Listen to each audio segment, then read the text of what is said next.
एक गांव में एक श्याम नाम का एक शिकारी रहता था। वह जंगल में रोज शिकार करता और फिर उसे बाजार में बेचकर अपना रोजी रोटी चलाता था।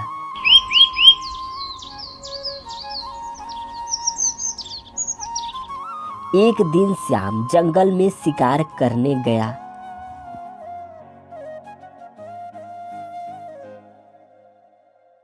अरे ये क्या, आज तो जंगल में एक भी पक्षी नहीं दिखाई दे रहा है। थोड़े समय तक जंगल में घूमने के बाद श्याम को पेड़ पर एक पक्षी दिखाई पड़ता है। अरे वाह वाह, उस पेड़ पर एक पक्षी दिखाई दे रहा है। इसे बेचकर एक दिन का गुजारा तो हो जाएगा। श्याम अपने बाण से पक्षी को मार गिराता है।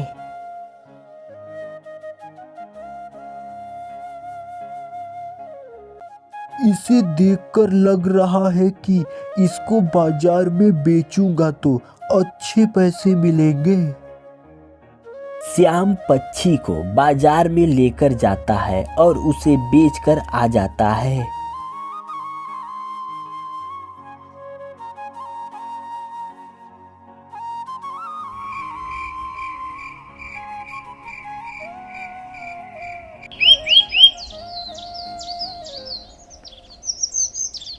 आज थोड़ा जल्दी ही जंगल जाता हूँ।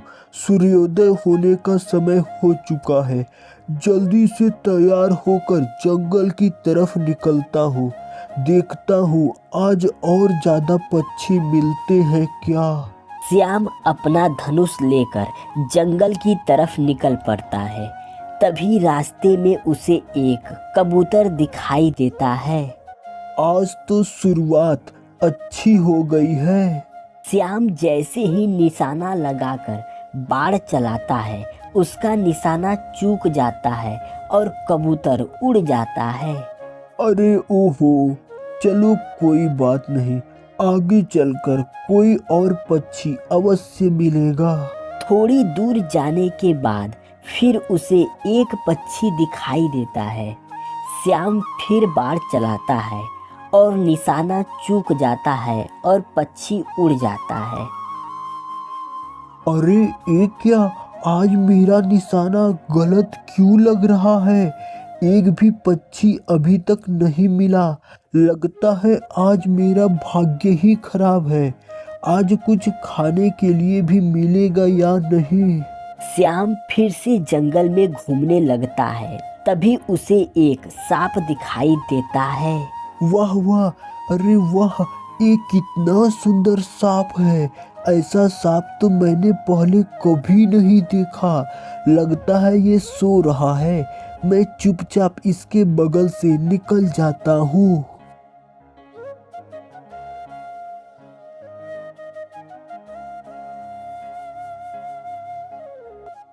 तभी एक बाज की नजर सांप के ऊपर पड़ती है और वह सांप को अपने पंजे में लेकर उड़ जाता है।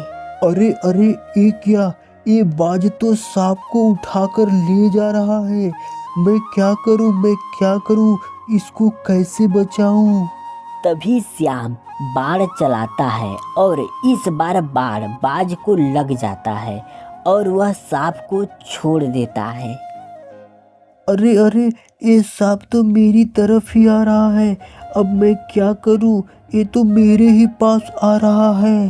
तभी सांप एक साधु का रूप ले लेता है और शिकारी से बोलता है। धन्यवाद शिकारी, आपका बहुत बहुत धन्यवाद। आपने मुझे दुष्ट सांप से बचाया है। तुम कौन हो? मैं एक इच्छाधारी सांप हूँ। मैं जंगल में घूमते घूमते थक गया था, इसलिए मैं आराम कर रहा था। उसी समय बाज ने मुझे उठा लिया। शिकारी, आपने मेरी जान बचाई है। बोलिए, आपको इसके बदले क्या चाहिए? मुझे क्या चाहिए? मुझे तो कुछ नहीं चाहिए। मैं एक साधारण सा शिकारी हूँ। मैं क्या करूँगा धन दौलत का। मुझे कुछ भी नहीं चाहिए। नहीं नहीं, आप ऐसा बोलकर मेरा दिल मत दुखाइए। आप बताइए आपको क्या चाहिए? नहीं नहीं, मुझे कुछ नहीं चाहिए। मैं अपने जीवन में बहुत खुश हूँ। ठीक है, मैं आपको एक जादुई पत्थर देता हूँ। उस पत्थर की मदद से तुम किसी भी पशु पक्षी की भाषा सुन और समझ सकते हो। क्या आपके पास सच में कोई ऐसा जादुई पत्थर है जिससे मैं पशु पक्षियों की भाषा समझ सकता हूँ? हाँ शिकारी, मेरे पास ऐसा पत्थर है, लेकिन याद रहे यह बात तुम्हारे अलावा किसी और को नहीं पता चलना चाहिए। इस बात को तुमने किसी और को बताई तो तुम पत्थर के बन जाओगे और तुम्हारी मृत्यु हो सकती है। फिर सांप ने शिकारी को वो जादुई पत्थर दे दिया। आपका बहुत बहुत धन्यवाद। मैं इस बात को याद रखूंगा। श्याम वह पत्थर लेकर वहां से चल देता है। मैं चाहूँ तो इस पत्थर के सहारे समस्त पशु पक्षी और जीव जंतु की भाषा समझ सकता हूँ। अब मैं बड़े से बड़े शिकार को बड़े आसानी से पकड़ सकता हूँ। चलो चलो, अब मैं अपने काम पर लग जाता हूँ। थोड़ी दूर जाने के बाद श्याम ने देखा कि दो हिरन आपस में बातें कर रहे हैं। अरे, ये दो हिरन आपस में क्या बातें कर रहे हैं? अभी पता लगाता हूँ कि ये क्या बातें कर रहे हैं। कितना मजा आया ना, आज हमने पेट भर के खाना खाया। चलो चलो भाई, अब जल्दी से चलो, चलकर अपनी खुफिया जगह पर आराम करते हैं। हाँ भाई हाँ, अब हम चलकर आराम करते हैं। कहीं शिकारी ने हमें देख लिया तो हमें पकड़ ना ले। वैसे भी तो खुफिया जगह शिकारी को पता ही नहीं है। अच्छा, तो ये बात है, तभी मैं आज तक हिरन को नहीं पकड़ पाया। आज तो मैं इसे पकड़ कर रहूँगा। श्याम हिरन का पीछा करते करते उसकी खुफिया जगह पर पहुंच जाता है।